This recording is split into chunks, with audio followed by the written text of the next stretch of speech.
so obviously distinct, and his superiority is so evident that there's something frightening, and that's a different quality that we haven't seen before in an Elven leader. Thranduil is nefarious, he's duplicitous, he's a commanding individual. All of these elements you would think inform a very clarifying view of the character. They don't. They just make it more and more complex to find that beautiful and refined piece of design that is going to perfectly represent that individual. We explored all kinds of different ideas for Thranduil back in the days with Guillermo del Toro in the beginning. And one was an Orientalist kind of influence that was coming through in terms of headdresses, in terms of makeup, in terms of costuming. Some of the ideas I was playing with, because we were sort of pushing this more Orientalist sort of idea, was he's obviously someone really quite stone cold, kind of quite imposing and intimidating, that would have sort of a mantle that could have a slightly armoured feel to it, and a crown that was kind of sort of dangerous looking, quite spiny. We even started playing around with the idea of painting tattoos on their skin, like with the henna painting in some cultures where they paint pattern work onto themselves as a decorative device. A lot of kooky ideas were cooked up early on because Guillermo inspires people to really go laterally and think broadly. Of course, when Pete came on board, it was important that every character in the movie now complemented his vision for his film. And that required us to revisit the elves. And have you got any thoughts of an actor that we can base them on?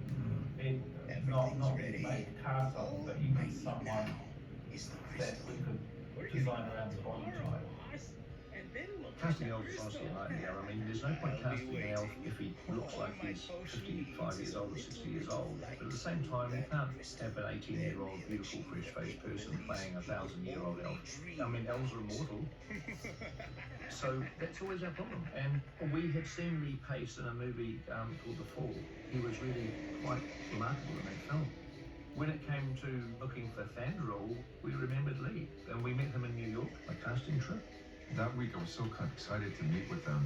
I'm such a huge fan of the Lord of the Rings series that, I kind of rewatched them all. I got the director's cut, watched that, watched all the documentaries, and kind of just put myself in Middle-earth. How far did they travel? We tracked them as far as the Great Oak Clearing. And there you killed them? Yes, madam. You killed them all? You did not think to keep one of them alive? It was dark. We were outnumbered. I don't care if you were fighting alone and blind. I do not accept incompetence from a captain of my guard. Lee had that gravity, he had a sense that he could be 1,000 years old, he could be immortal, but also that he had lived a long life, he had seen a lot, and he had been through a lot, and that Lee really brought that feeling to the role. Greater, my fighter, my golden-eyed assassin. You have skill and cunning. You can go far. Thranduil, in my mind, started out as kind of the anti-Elrond. He doesn't sit and have conversations with wizards about the best possible course of action to benefit Middle-earth as a whole. He's just out for pursuing his own agenda. And so where Elrond is very simple and elegant in his costumery, with Thranduil we had the opportunity to actually go quite elaborate and fanciful. Conceptually, his look, it was really hard to get right. He is a king born and bred. Everything that was being drawn initially was trying to add that to him, when actually he doesn't need it. There was kind of an aha moment when Philippa said, you want to think about this guy as a rock star. Instead of buttoning him up, let's open his neckline and let's give him arrogance, but also a kind of a selfish cockiness. And I kept going on and on and on about this, and it was like, the really great designers, it's like the simplicity of a great suit. And I came across an image of Tom Ford. Tom Ford is the American designer who turned Gucci around, and he just looks so cool, lounging out on a chair. And I mean lounging, I mean like really lounging, like hanging out on one side, legs up to the other.